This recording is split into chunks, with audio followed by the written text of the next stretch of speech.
दिवाळी पाहायला मिळाली। विठ्ठल रुक्मिणीच्या चरणी नतमस्तक होण्यासाठी वारकऱ्यांनी पंढरी नगरी गजबजून गेली। संपूर्ण पंढरपूर हरिनामाच्या गजराने दुमदुमून गेला। आषाढी एकादशी निमित्ताने मुख्यमंत्री फडणवीस यांच्या हस्ते विठ्ठल रुक्मिणी मातेची शासकीय महापूजा संपन्न झाली। पत्नी अमृता फडणवीस यांच्यासह मुख्यमंत्री फडणवीस यांनी विठ्ठलाची शासकीय महापूजा केली।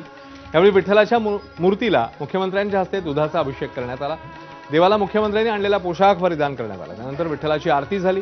विठ्ठलाच्या पूजेनंतर रुक्मिणी मातेची देखील मुख्यमंत्र्यांच्या हस्ते पूजा पार पडली।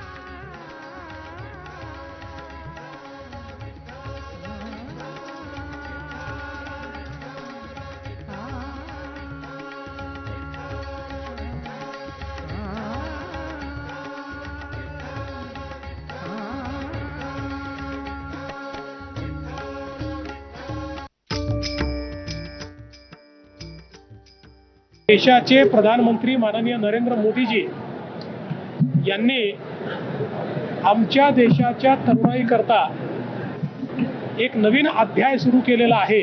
मोदीजी हा जो नवीन अध्याय लिहितायत त्यातही त्यांना आशीर्वाद पांडुरंगाने द्यावा अशा प्रकारची त्यांच्या जन्मी प्रार्थना आहे। तर महापूजेनंतर मुख्यमंत्र्यांनी पंढरपूर कॉरिडॉर आणि पंढरपूर जिल्हा या दोन्ही विषयांवर महत्त्वाचं भाष्य केलंय। मुख्यमंत्री काय म्हणालेत नेमकं पाहूया। आपला प्रयत्न असा आहे की या वर्षीच काम सुरू झालं पाहिजे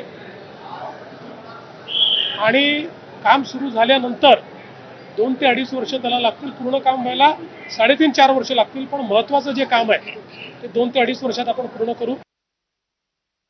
आपण कॉरिडॉरच्या माध्यमातून पंढरपूर हे राष्ट्रीय दर्जाचं तीर्थक्षेत्र बनवत आहे। त्याचबरोबर पंढरपूर जिल्हा देखील झाला पाहिजे अशी मागणी आहे। त्याबद्दल काय आपण करणार आहोत? आता महाराष्ट्रात किती जिल्हे करायचे ते कधी करायचे विठुराया ज्यावेळेस आम्हाला आदेश देतील त्यावेळेस करू।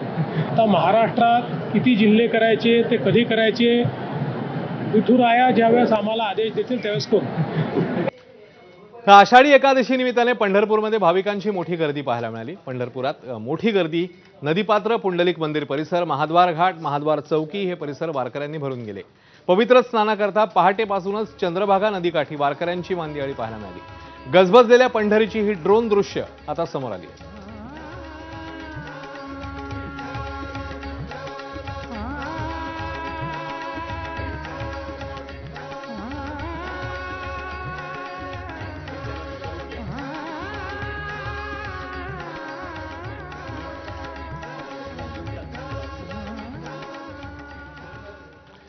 या आषाढी एकादशीसाठी राज्यभरातनं कानाकोपऱ्यातनं ज्या दिंड्या निघाल्या होत्या त्याचं वार्तांकन एबीपी माझाने केलं। शिवाय एक वेगळा उपक्रम देखील राबवलेला होता आणि तोही पार पडलेला आहे। संपूर्ण वारीच्या प्रवासात हा उपक्रम राबवण्यात आला। ज्या भाविकांना थेट पंढरीला जाऊन विठुरायाचं दर्शन घेता येत नाही, आपली इच्छा विठुरायापर्यंत पोहोचवता येत नाही, त्यांच्यासाठी एबीपी माझाने संपूर्ण वारीच्या प्रवासात इच्छा कलश ठेवला होता। या वारीच्या वाटेत हजारो भाविकांनी इच्छा कलशातनं आपल्या इच्छा पांडुरंगाच्या चरणी पोहोचवल्या। तो इच्छा कलश एबीपी माझाच्या कार्यकारी संपादक सरिता कौशिक आणि सोलापूरचे पालकमंत्री जयकुमार गोरे यांच्या हस्ते पंढरपूरमध्ये विठ्ठला चरणी अर्पण करण्यात आले।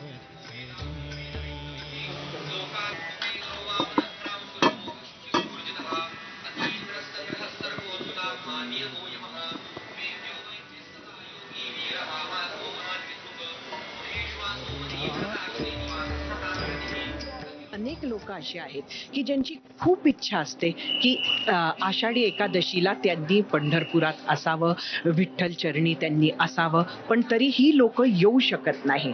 आणि मग अशा लोकांसाठी म्हणून आपण इच्छा कलश हा वारीतून फिरवत असतो। आपापल्या इच्छा लोक त्या कलशात टाकत असतात आणि आज प्रातिनिधिक स्वरूपामध्ये आम्ही इच्छा कलश इथं आणला।